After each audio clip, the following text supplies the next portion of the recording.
ए rickshaw, चलो बैठो। ए rickshaw, ये लड़की को सीधा उसका घर पे छोड़ने का, बीच में इसका हीरो मिलने का कोशिश करेगा बाइक पे, मिलने देने का नहीं, क्या समझा ना? ठीक है सर। तो घर पे जाने का सीधा, समझा ना? चल।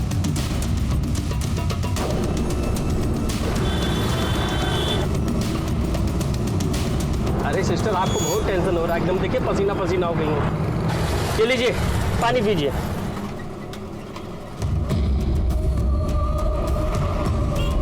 आराम से पानी पीजिए।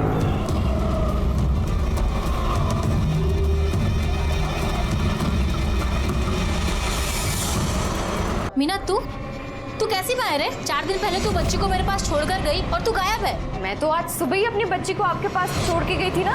आज सुबह नहीं गई थी तू, 4 दिन पहले कस्तूरी को मेरे पास छोड़कर गई थी तू।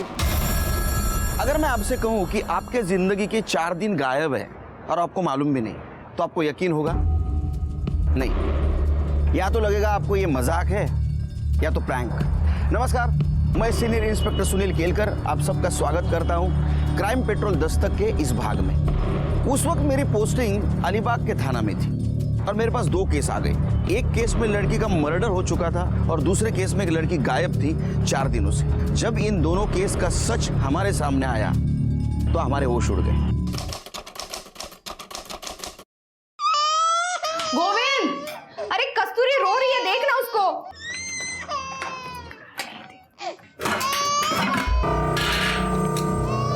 चावल तो खत्म था ही, आटा भी खत्म हो गया। रोटी कैसे बनाओ?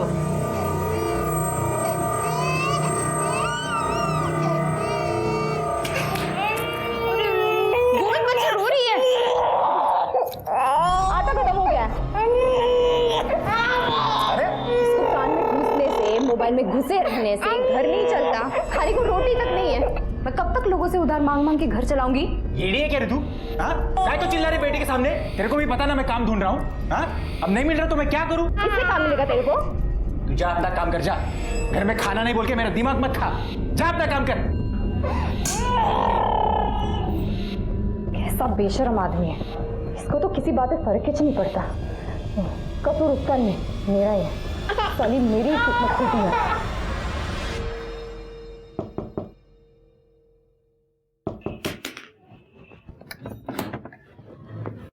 अरे मीना, कशी आहे तू? बरी आहे आशा ताई। ताई वो 200 रुपये उधार दो ना। वो घर में आटा खत्म हो गया है। मैंने भाजी बना ली थी, रोटी बनाने गई तो देखा आटा ही नहीं है। वो पुराने वाला उधार याद है मेरे को, मैं वो डायरी में लिख के रखी है। गोविंद को नौकरी लगेगी ना तो एक साथ सब लौटा देगी। पर वो अभी 200 रुपये मिल जाते तो ताई। मेरे पास भी कहाँ रहते हैं हमेशा। खैर तू यहीं रुक, मैं देखती हूँ कितना दे सकती हूँ।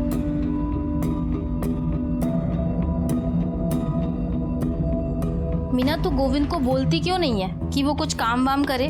घर पे बैठने से कोई काम देने घर पे थोड़ी आएगा। हाँ ताई, वो उसका दोस्त बोल रहा था, उसने भी बोला कि 2-4 दिन में काम मिल जाएगा उसको। ले ये पकड़, ये 200 है, पहले के 800, 1000 हो गए। होता ही। मैं लौटा देगी आपको सब। शेख से बात की है मैंने, तेरे को ना मुंबई जाना पड़ेगा पार्सल लेके। क्या? हाँ, 2-4 दिन का काम होगा। अगर तू सब काम ठीक किया तो तेरी नौकरी पक्की समझ। लेकिन मुंबई अब भी जाना पड़ेगा ना, तो भी जाओ, क्योंकि काम तो चाहिए। घर कैसे चलेगा? कौन कब तक हम लोगों को उधार देगा? जगदीश भाऊ, मैं तो कहती हूँ ना, आप भी इनके साथ जाओ। पता नहीं अकेले काम ढूंढेंगे या नहीं। क्या है? भाभी बहुत भड़की हुई है। ये खाली है क्या तेरी? बिल्कुल। वैसे एक और काम है, उधर से पैसा भी जल्दी मिलेगा। कौन सा? देख, तू तो जानता ही है मैं जिस बंगले की देखभाल करता हूँ, मेरा सेठ दुबई रहता है। उसे हफ्ते में एक बार साफ सफाई के लिए काम करने वाले की जरूरत है। अगर मीना भाभी ये काम करने को तैयार हो जाए तो मैं आगे बात करता हूँ। बोल, क्या बोलता है तू?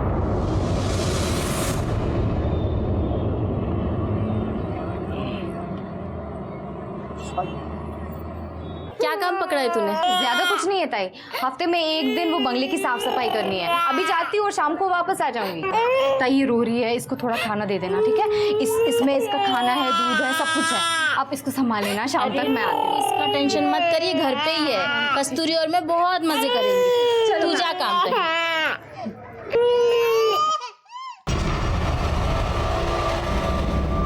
ये लो पैसे।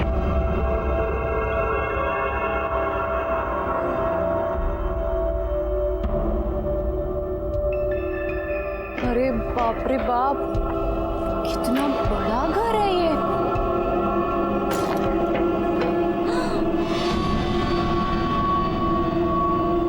अरे देवा रे देवा, ये घर है कि महल है? मस्त है।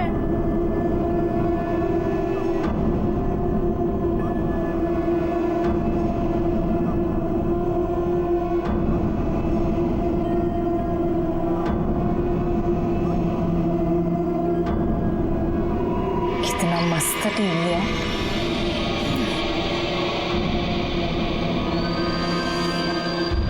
मीना, येड़ी है का तू? ये सब देखने में टाइम निकल जाएगा तो काम कब करेगी?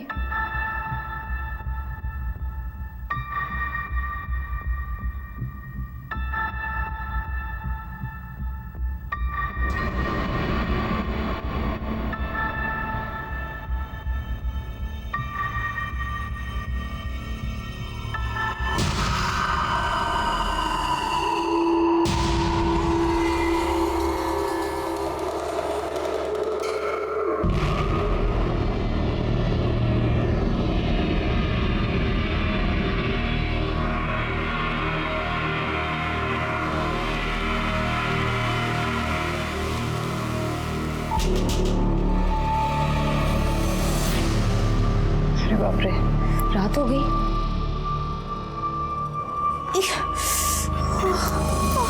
सिर भी दुख रहा है।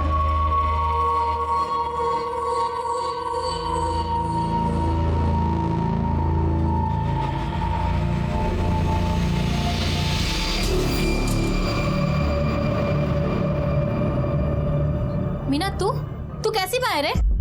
तेरे को कुछ शर्म वरम है या नहीं है?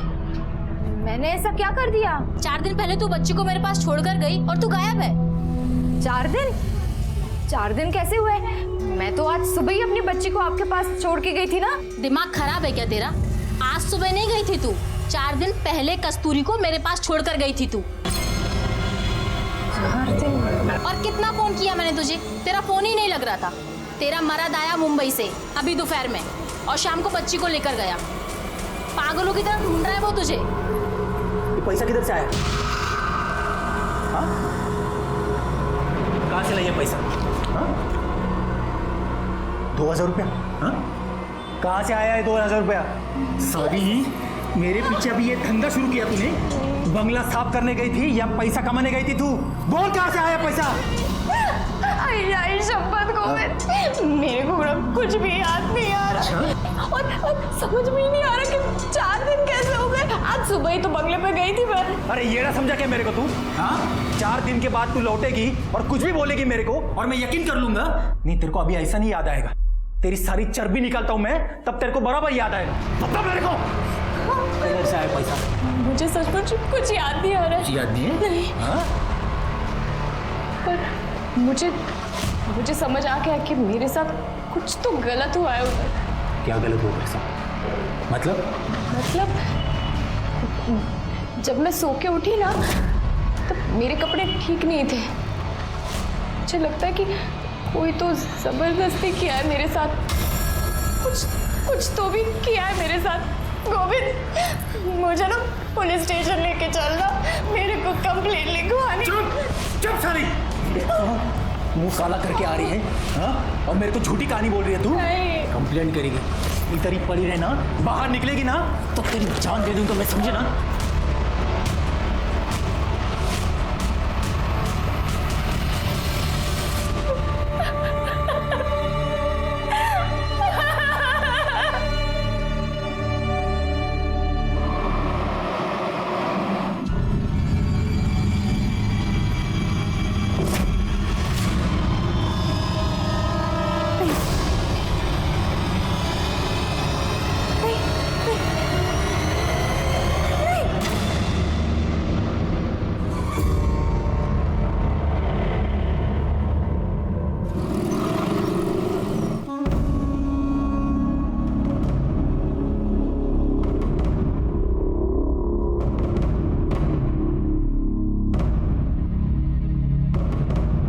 ताई थांबा, कुठे चाललात? काय काम आहे? वो बड़े साहब से मिलना था, कंप्लेंट लिखवानी थी। बड़े साहब तो बाहर गए हैं। आइए, मेरे को बोलिए कंप्लेंट, आइए मैं लिखता हूँ। नहीं नहीं नहीं, बड़े साहब से ही मिलना है। क्या है ताई, बड़े साहब केस के सिलसिले में बाहर गए हैं, उनको आने में टाइम लगेगा। नहीं बट उनसे ही मिलना था, मेरे को तो उनसे ही मिलना था। ठीक आहे, तुम्ही तिथे बसून वाट बघा। चलो चलो साइड हटो।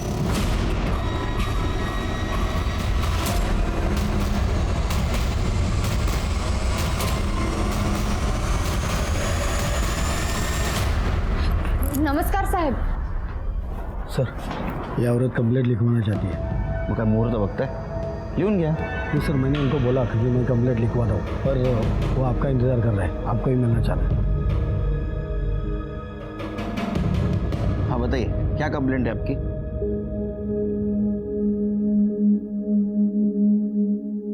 साहब अभी ना 6 दिन पहले मेरे पति के दोस्त घर पे आए थे। मैं जिस बंगले की देखभाल करता हूँ मेरा सेठ दुबई रहता है। उसे हफ्ते में एक बार साफ सफाई के लिए काम करने वाले की ज़रूरत है। अगर मीना भाभी ये काम करने को तैयार हो जाए तो मैं आगे बात करता हूँ। बोल, क्या बोलता है तू? हाँ करेगी ना वो। अरे जब तक मेरा काम शुरू नहीं होता तब तक तो करेगी ना। हाँ कर लेगी, मैं कर लेगी। ठीक है, फिर मैं बात करता हूँ अपने सेठ से। लेकिन मैं मुंबई जाऊंगा और तू भी उधर जाएगी तो बच्चे को कौन संभालेगा रे? बच्चे का क्या करना है ना मैं देख लेगी। तू ना बहाने बनाना बंद कर और काम कर।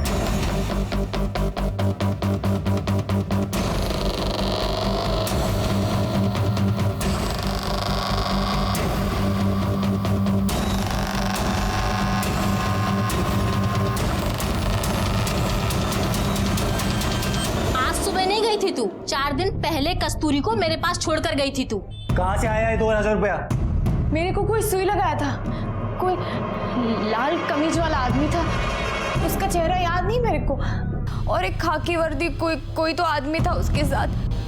साहब मुझे ऐसा लगता है कि मेरे साथ जबरदस्ती की गई है साहब।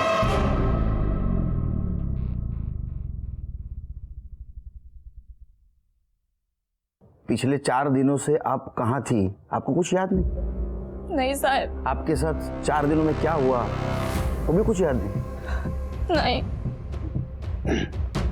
ये बात आपने आपके पति से कही? हाँ मैंने बात की, लेकिन उसको मुझ पर यकीन ही नहीं। शिर्के, इनका स्टेटमेंट लो। पाटील मॅडम यांना घेऊन जा मेडिकलला। जाइए।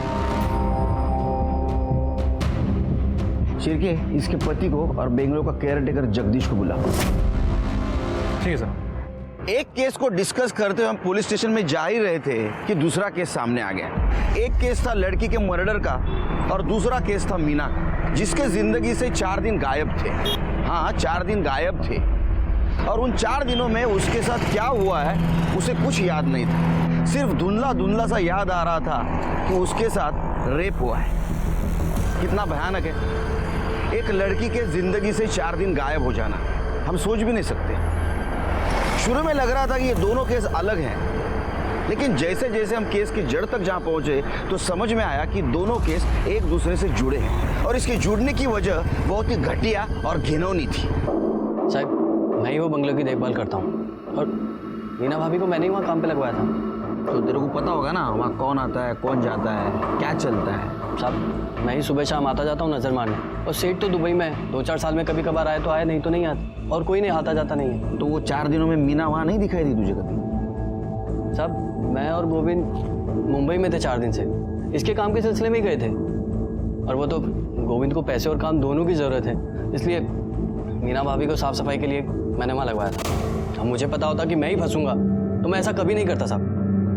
मैंने तो सिर्फ अपने दोस्त की मदद करने की सोची सर। तुझं काय म्हणणं? साहब, जगदीश खरं बोलता है। हम दोनों भी मेरे काम के लिए मुंबई में थे, कल शाम को ही लौटे। साहब, मैं तुम्हाला सांगतो, इस औरत में मेरे को कुछ गड़बड़ लग रही है। 1 नंबर की झूठी कहानी बता रही है आपको। नहीं साहब। तुम इतने यकीन से कैसे कह सकते हो ये झूठ बोल रही है? साहब, 1 नंबर की झूठी औरत है ये। आवाज वरना पूछो ना इसको, पूछो इसको कि 4 दिन के अंदर 2000 रुपये कहाँ से लाई है। नहीं, जबकि उसको याद ही नहीं कि वो कहाँ थी, क्या हुआ उसके साथ।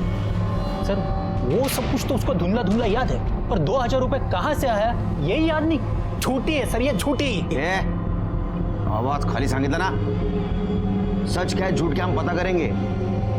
एक बात याद रख, उसको तकलीफ दी, मारा पीटा ना, अंदर करूंगा, उल्टा लटका के मारूंगा, समझा? आवाज चढ़ाता है। चिरके सर। मीना को और ये जगदीश को लेके जाओ बंगले पर। अगर वहां कुछ कांड हुआ है तो क्लू तो जरूर कुछ ना कुछ मिलेगा।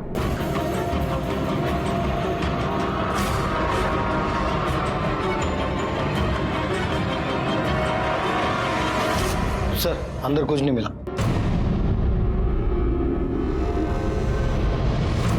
सर पूरा बंगला चेक किया लेकिन कहीं कोई एविडेंस नहीं मिला है। शिरके, ये गोविंद और जगदीश के सीडीआर डिटेल्स निकाल, एक दूसरे को बहुत सपोर्ट कर रहे हैं। हो सकता है दोनों ने मिलकर कांड किया हो। ठीक है सर। सर जंगल में हमें जिस लड़की की लाश मिली थी गुंजन, उसके पेरेंट्स आए। भेज दो।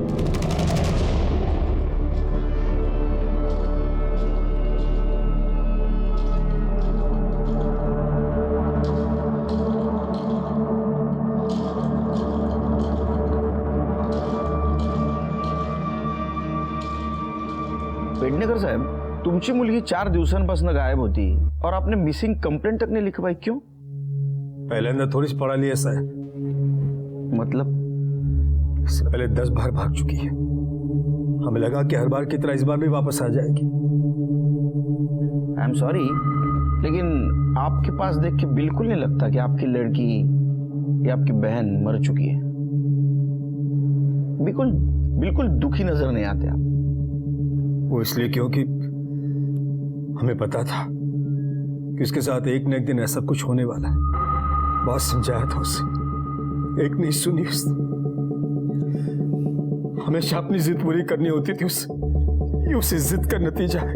जिद मतलब? जिद मतलब वो नवीन, उसी ने दिमाग खराब किया था उसका। पहले हमारा पैसा देखकर उसे अपने झूठे प्यार के जाल में फंसा लिया, और अब जब उसे लगा कि उसे कुछ नहीं मिलने वाला है तो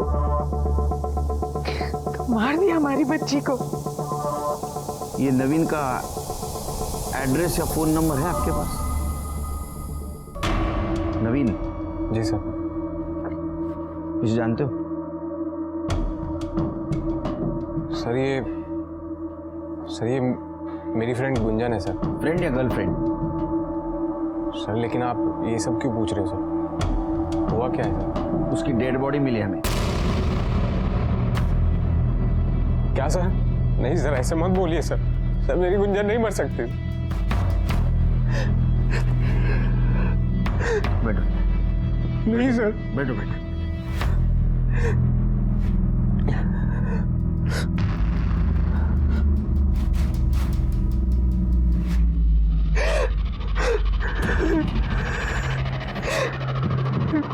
अब ये सब बातें छोड़ो, अब सच सच बताओ, गुंजन के बारे में क्या जानते हो?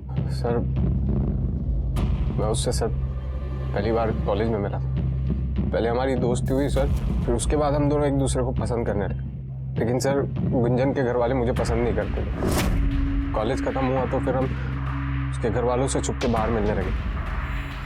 सर अभी 4 दिन पहले हम मिलने वाले थे, पर क्या? पर सर मिल नहीं पाए क्योंकि। कहाँ हो तुम?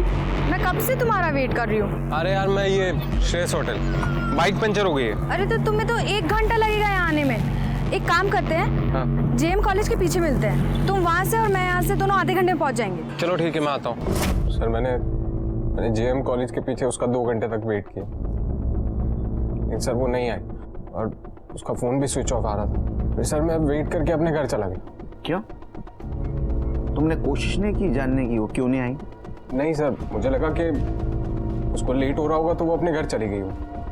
तो सर मैंने फ़ोन इसलिए नहीं किया कि सर अगर मैं कॉल करता और उसके घर वालों को पता चलता तो सर वो लोग सर प्रॉब्लम करते। क्या प्रॉब्लम करते? अभी कुछ दिन पहले ही मैंने फ़ोन किया था तो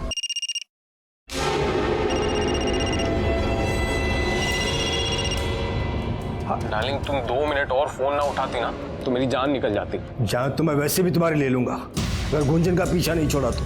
जानते हो तुम मुझे? अंकल नहीं, अंकल आप बेकार में गुस्सा हो रहे हैं। अंकल हम एक दूसरे से बहुत प्यार करते हैं। अंकल हम शादी करना चाहते हैं। औकात है तेरी मेरा दामाद बनने की? खबरदार इसका पीछा किया तूने तो जिस दिन ऐसी मजबूरी आई ना, जान से मार दूंगा तुझे और इसका भी गला घोट दूंगा। उस दिन के बाद वो जब भी घर पर होती थी तो मैं मैं उसको फ़ोन नहीं करता। ठीक है, तुम जाओ। जी सर। केस सॉल्व होने तक शहर से बाहर नहीं जाने का। जी सर। शिरके सर ये गुंजन के फैमिली के कॉल रिकॉर्ड और मोबाइल लोकेशन चेक करो। गला दबा के मारने की धमकी शायद उन्होंने सच की हो। तो ये नवीन पे ध्यान रखो। सर ये गोविंद और जगदीश का कॉल रिकॉर्ड। सर ये गोविंद और जगदीश सच बोल रहे थे। ये 4 दिनों तक मुंबई में थे। जिस दिन मीना बंगले पे गई और जिस दिन वो वापस आई उस दौरान ये वहीं थे।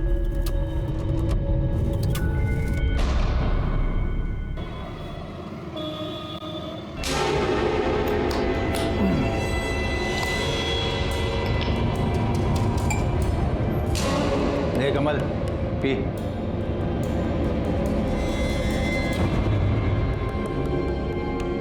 क्या देख रही? हाँ, तेरे च पैसे की 2000 रुपये कमा के लाई ना तू। तेरे च पैसे की दाल। चल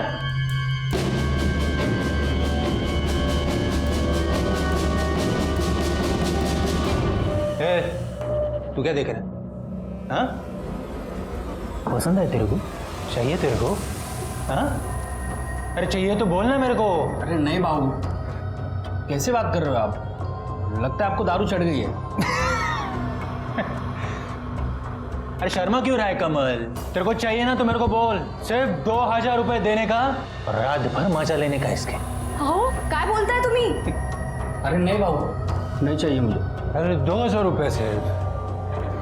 नहीं बाबू। साले फोकटिया, तो तेरे को क्या सब कुछ फोकट में चाहिए? अरे चल निकल बाहर, निकल साले। काय करता है तुम्ही? साला फोकट में चाहिए। ए, क्या देख रही है? हाँ, बुरा लगा तेरे को? दर्द हुआ? साला कस्टमर है क्या तेरा? हाँ, कस्टमर है?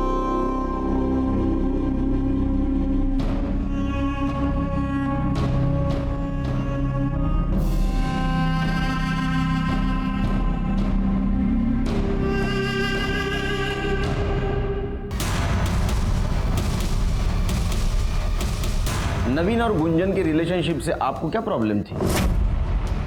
यही कि ना वो हमारी जात का था ना औकात का। हम गुंजन के लिए अपनी बराबरी का लड़का चाहते, लेकिन वो 2 टके के लड़के के चक्कर में फंसी थी। इसलिए आपने उसे गला घोट के मारने की धमकी दी। जब मारना होता तो अपनी बेटी को क्यों मारता? उस नवीन को मार देते। उससे में माँ बाप हजारों बातें अपने बच्चे से बोल देते। इसका मतलब ये नहीं कि वो सचमुच उनका बुरा चाहते। ठीक है, जरूरत पड़ी तो पुलिस स्टेशन बुलाऊंगा। सर आपको नहीं लग रहा है मोहन गुंजन के लिए दुखी होने का नाटक कर रहा है? कर भी रहा होगा, लेकिन अभी हम कुछ नहीं कर सकते क्योंकि हमारे पास कोई सबूत नहीं उनके खिलाफ। नजर रखो इन पे। अगर गुंजन का खून इन्होंने किया है तो कोई ना कोई गलती जरूर करेंगे। सर गुंजन की पोस्टमार्टम रिपोर्ट आ गई है। पढ़ो। सर पोस्टमार्टम रिपोर्ट के मुताबिक उसकी मौत 10 जून 4 बजे से 6 बजे के बीच में हुई है। मौत उसकी गला दबाने की वजह से हुई है, लेकिन सर उसके गले पे कोई फिंगरप्रिंट नहीं मिला। मतलब ये हो सकता है कि जिसने उसका गला दबाया उसने ग्लव्स पहने हुए थे। सर उसके साथ लगातार 4 दिन तक रेप किया गया है, वो भी अलग अलग आदमी ने, क्योंकि अलग अलग फ्लेवर के कॉन्डम्स यूज़ किए गए। सर ये रेप है, लेकिन रेप जैसा दिख नहीं रहा, क्योंकि सर उसकी बॉडी पे कहीं भी कोई स्ट्रगल के निशान नहीं है। और सर सबसे इम्पोर्टेंट बात, उसकी बॉडी पे सेलेस्ट्रॉन नाम का ड्रग मिला है। इस ड्रग को लेने के बाद इंसान को कुछ याद नहीं रहता।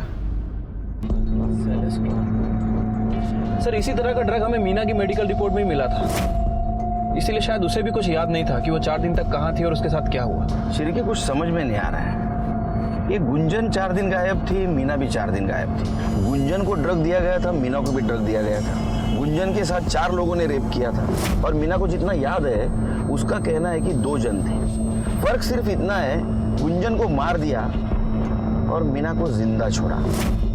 क्यों, ये पता चल जाएगा। लेकिन ये बात तो साफ है कि इन दोनों केस का आपस में कुछ ना कुछ कनेक्शन है, और ये कनेक्शन क्या है ये हमें सिर्फ मीना बता सकती है। इस केस में हम जैसे जैसे आगे बढ़ रहे थे, कंफ्यूजन और सॉल्यूशन दोनों साथ चल रहे थे। दोनों केस का आपस में कनेक्शन था, लेकिन विक्टिम की परिस्थितियों को देखा जाए तो कनेक्शन नहीं लग रहा था। हाँ, ये बात तो सच थी कि गोविंद का इसमें कोई हाथ नहीं था। वो तो मेल मेंटेलिटी का शिकार था और इसीलिए मीना की बात साबित होने के बावजूद भी उसे सहारा देने के बजाय वो उससे नफरत कर रहा था। एक बात समझ में नहीं आ रही थी, मीना और गुंजन इन दोनों को ड्रग दे के 4 दिनों तक किसने रेप किया, गुंजन को क्यों मारा और मीना को क्यों जिंदा छोड़ा। नहीं नहीं, उसको बोलो जल्दी काम करे। वो बहुत इतना ढीला करेगा ना तो मेरा काफ़ी नुकसान हो जाएगा यार। This is not right, he has to be prompt. I don't want to remind you again.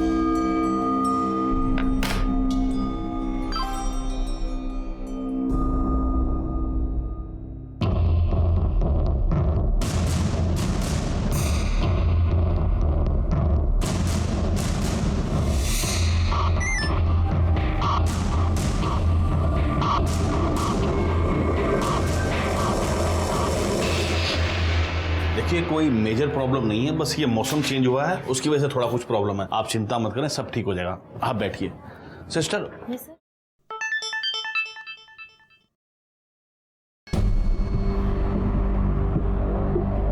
देखो मेरा काम था एडवाइस देना, वो मैंने दे दी है कि अभी शेयर बेचने का नहीं खरीदने का टाइम।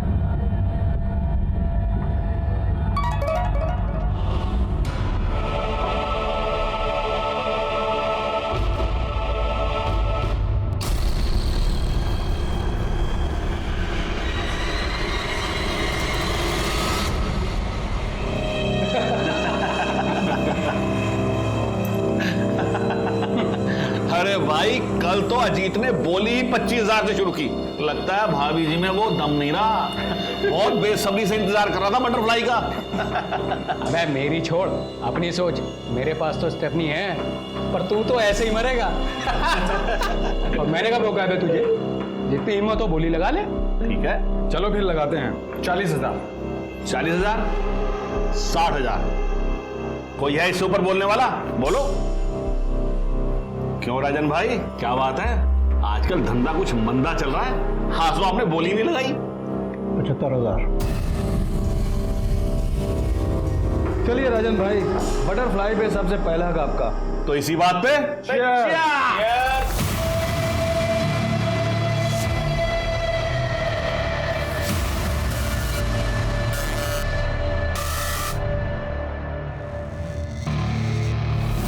रास्ता साफ है ना, कोई दिक्कत तो नहीं?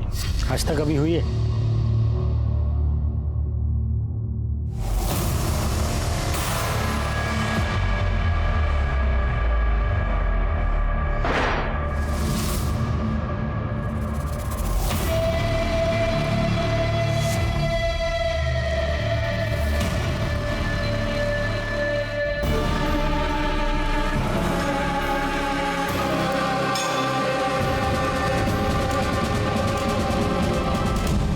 यही वो 4 आदमी थे जो क्लब चलाते थे और मासूम लड़कियों की बोली लगाते थे, उन्हें ड्रग्स देकर रेप करते थे और इस वजह से इन लड़कियों को कुछ याद नहीं रहता था। मीना को जो धुंधला धुंधला सा याद आ रहा था, उसमें 2 आदमी थे, एक लाल शर्ट पहना हुआ और एक खाकी ड्रेस पहना हुआ। लाल शर्ट तो कोई भी पहन सकता है, लेकिन खाकी वर्दी या तो रिक्शा ड्राइवर, या तो गवर्नमेंट ऑफिस का प्यून, या तो हमारे डिपार्टमेंट का आदमी, कौन हो सकता है? और उसने ऐसा क्यों किया, ये सोच के मेरा सर चकरा रहा था। सर, नवीन के बयान के मुताबिक नवीन खड़ा था श्रेयस होटल के पास और गुंजन थी सिविल हॉस्पिटल के पास। नवीन ने गुंजन को कॉल करके जेएम कॉलेज के पीछे बुलाया। जेएम कॉलेज के पीछे मिलते हैं, तुम वहां से और मैं यहाँ से, दोनों आधे घंटे में पहुंच जाएंगे। सर, अब सिविल हॉस्पिटल से जेएम कॉलेज के पीछे पहुंचने में लगभग आधा घंटा लगता है, वो भी तब जब खुद का व्हीकल हो, लेकिन गुंजन के पास कोई व्हीकल नहीं है। मतलब गुंजन ने जेएम कॉलेज पहुंचने के लिए किसी ऑटो का इस्तेमाल किया होगा। सर, गुंजन के कॉल रिकॉर्ड के हिसाब से गुंजन ने नवीन से 10 मिनट बात की और उसके बाद उसका फ़ोन स्विच ऑफ हो गया।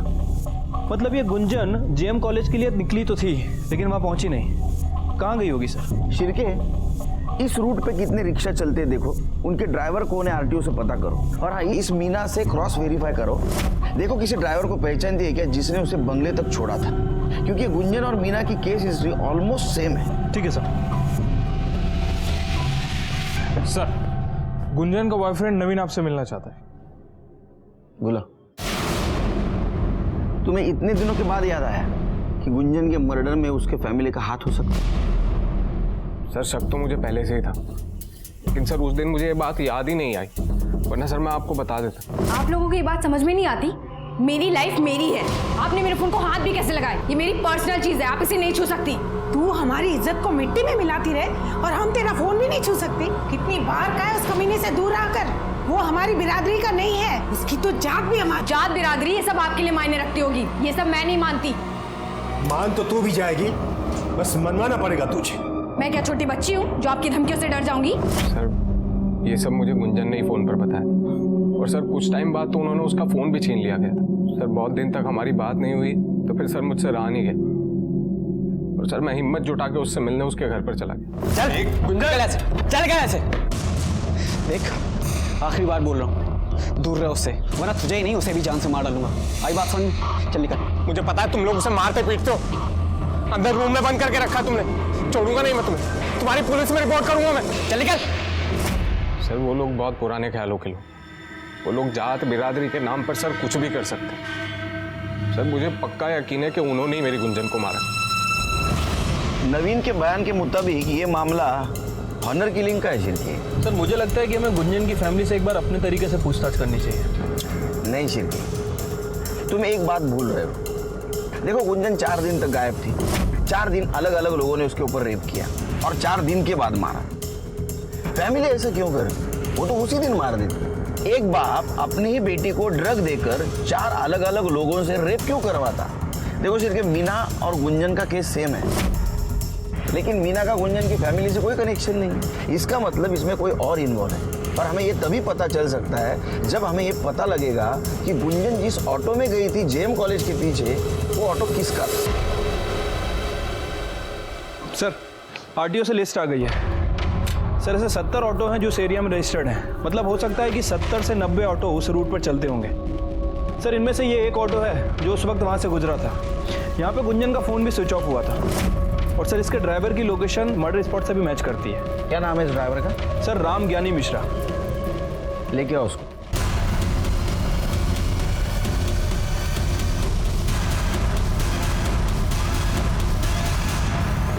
चलो राम ज्ञानी मिश्रा, क्यों मारा लड़की को? सब हमने नहीं मारा साहब उस लड़की को, हम तो सिर्फ लड़की को उठा करके वो छोड़ने का काम करते थे। वापस झूठ बोल रहा है, झूठ बोल रहा है।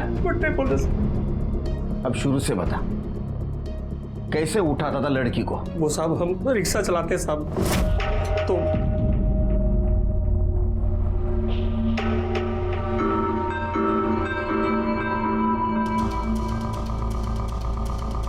ए लैला मजनू, क्या हो रहा है इधर? ये पब्लिक प्लेस है, माहिती है ना? ये सब अलाउड नहीं इधर। सर बैठे थे हम लोग बस यहाँ पर। बैठे थे? मेरे को शेंडी लगाता है तुम लोग में इसको बैठना बोलते क्या रे? हाँ सर जा रहे हैं हम लोग। घर वाले का नंबर दे। सर जा रहे हैं ना सर। नंबर दे बोला ना। Sir sorry sir. बाइक तेरा है? हाँ सर। चल निकल। किधर? ये लड़की इधर रुक, तू अकेला जा रहे? लेकिन सर अकेला जा बोला ना, नहीं तो रास्ते में वापस लैला मजनूगिरी करोगे तुम लोग। निकल, चले निक। किधर रहती तू? सर पास में। किधर किधर किधर? ओ यमुनानगर। ए रिक्शा, चल बैठो।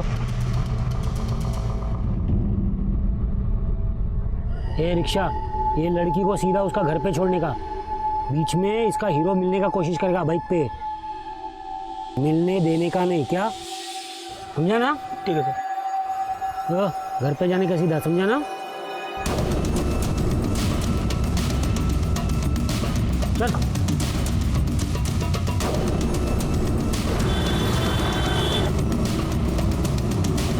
अरे सिस्टर आपको बहुत टेंशन हो रहा है, एकदम देखिए पसीना पसीना हो गई हूँ। ये लीजिए पानी पीजिए।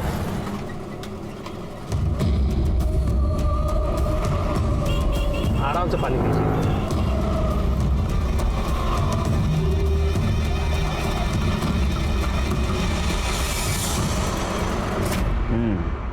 उसके बाद में लड़की को बंगले पे ले जाता था। हाँ साहब। हवलदार का नाम क्या है? कौन से चौकी का है? रमेश सिंधे है साहब, और वो नाथ ब्लॉक पुलिस चौकी के हैं साहब। एक तो इलीगल सैंडविच का धंधा लगाता है, ऊपर से मेरा शहर नहीं देगा। पुलिस को क्या येड़ा समझा तूने? हाँ सर एड़ा उसने नहीं, एड़ा तूने समझा पुलिस को। चल अभी तेरे ठीक होने का टाइम आ गया। साहब ये इलीगल सैंडविच का क्या लीगल है क्या इलीगल, वो केबिन में बैठ के बात करेंगे। चल साहब। चल चल। शिंदे घ्या ना चहा। साहेब नको साहेब. हो घ्या हो घ्या. चला अजून एक चम्मच साखर टाकतो त्यात. लो. अरे एनर्जी आएगी तोते की तरह बोलने लगोगे. लो चाय लो.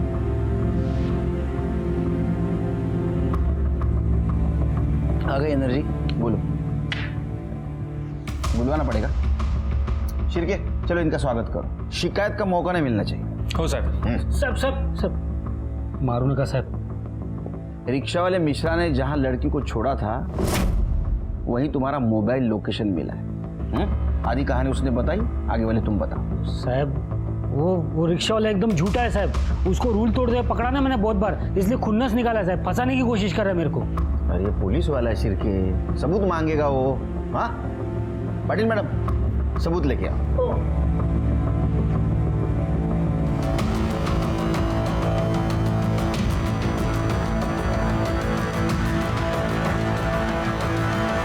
पहचाना? इसने पहचाना तेरे को. तू कबूल कर ना कर, मेरे लिए इतना सबूत काफी है. शिरके इसके खिलाफ ज्यादा से ज्यादा चार्ज लगा. इसके घर वाले भी इसकी शक्ल भूल जाए. साहब इसके ऊपर मैंने जबरदस्ती किया था साहब, लेकिन मैं उसको बंगले पे नहीं लेके गया था साहब. ये लड़की मेरे को खुद बंगले में बेहोशी की हालत में मिली साहब. साहब ये काम मैं अपने लिए नहीं करता हूँ साहब, कुछ बड़े लोग हैं उनके लिए करता हूँ साहब. कुत्रिया हलकट, तूने मेरी जिंदगी बर्बाद कर दी. मैं तेरे को नहीं छोड़ेगी, तेरे को मार डालेगी तेरे को. कुत्रिया मार डालेगी मैं तेरे को. कैसा पुलिस वाला है रे तू? हाँ वो बेहोश थी, कैसे पहचानेगी तेरे को? मैंने अपना नाटक किया और तूने कबूल कर लिया. चल बता अब इसमें कौन कौन शामिल है वो बता. साहब वो बड़े लोग हैं, पैसे वाले लोग हैं साहब. मैं उनके लिए लड़की सप्लाई करने का काम करता था. शिरकी इसके बड़े और पैसे वाले लोगों को लेके आओ इधर. ठीक है सर. डिपार्टमेंटचं नाव खराब करून टाकलं तू.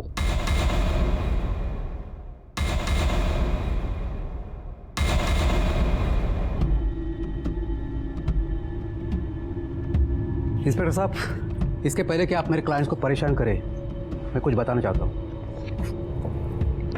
एंटीसिपेटरी बेल के पेपर्स हैं इन चारों के. आपके पास इनके खिलाफ कोई सबूत या गवाह नहीं. ये चारों इनोसेंट है, आप इन्हें परेशान नहीं कर सकते. आपने इन्हें सिर्फ एंटीसिपेटरी बेल के बारे में बताया, ये नहीं बताया पुलिस सबूत कहां से भी ढूंढ के निकाल सकती. जल्द मिलेंगे सबूत के साथ. जाइए. शिरके सर इन चारों के कॉल डिटेल्स निकालो और 24 आवर्स इनके ऊपर निगरानी रखो. सर मुझे लगता है कि इस गुंजन मर्डर केस में ये चारों, वो auto driver Mishra, constable Shinde और वो केयरटेकर जगदीश, इनमें से कोई एक इन्वॉल्व है. बस एक बार सबूत हाथ लग जाए सब पता चल जाएगा. मुझे भी जानना है कि गुंजन को मारने का और मीना को जिंदा छोड़ने का क्या मोटिव होगा उसका. सर इन चारों सस्पेक्ट्स के फोन रिकॉर्ड के हिसाब से ये चारों बारी बारी में बंगले में आते थे. लेकिन सर ये देखिए, इनमें से एक बंदा इसकी लोकेशन मिश्रा ऑटो वाले की लोकेशन से मैच करती है. इसका मतलब ये है सर कि जिस दिन मर्डर हुआ ये बंगले में गया और उसके पीछे पीछे मिश्रा ऑटो वाला वहां गया. थोड़ी देर बाद मिश्रा वहां से निकला और सर वहां गया जहां गुंजन की डेड बॉडी मिली. थोड़ी देर के बाद मिश्रा वहां से भी निकल गया और सर ठीक 5 मिनट बाद इस बंदे का फोन एग्जैक्टली उसी लोकेशन पर एक्टिव था. लेकिन मिश्रा ने हमसे बात क्यों छुपाई कि वो मर्डर वाली जगह गया था और मिश्रा के पीछे ये गया? हमारा टारगेट यही है. Let's go.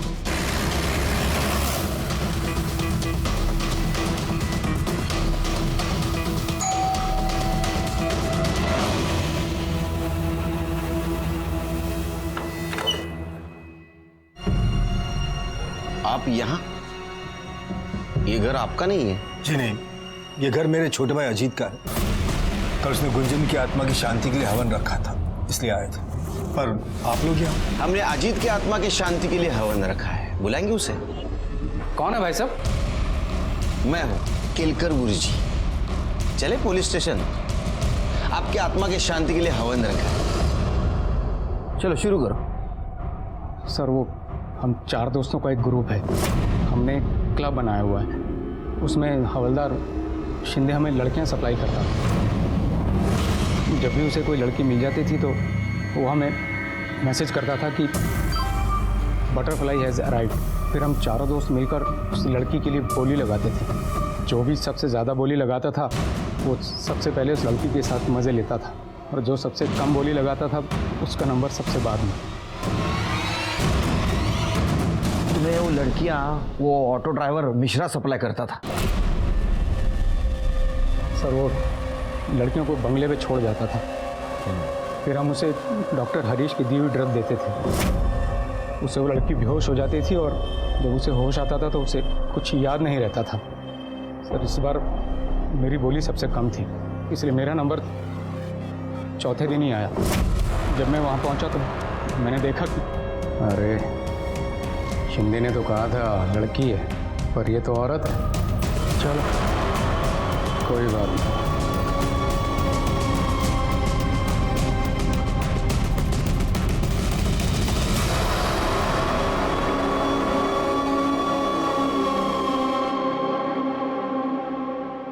प्लीज मेरी हेल्प करो, प्लीज मेरी हेल्प करो, प्लीज मेरी हेल्प करो। कोई है? अच्छा गुंजन, अच्छा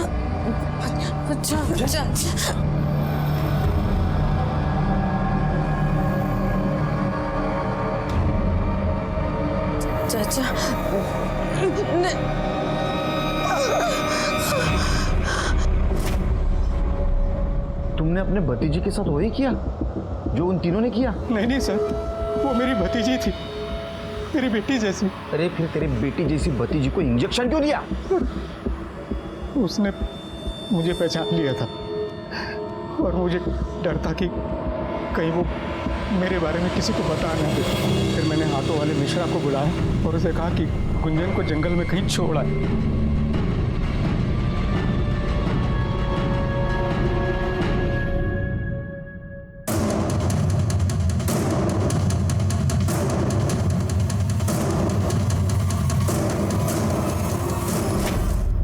तू मर्डर केस में तो अंदर जाएगा ही। एक बात बता, तुझे बोली लगाता था 40,000 60,000, ये पैसा जाता कहाँ था? तुम्हारा बॉस कौन है? सर हमारा कोई बॉस नहीं है, हमारा ये सारा पैसा केयर टेकर जगदीश को जाता था। नजर रखना, मैं आता हूँ। शिर्के सर, इसके तीनों साथियों को जेल में डालो और वो जगदीश किसी भी हालत में मुझे यहाँ चाहिए। ठीक है सर।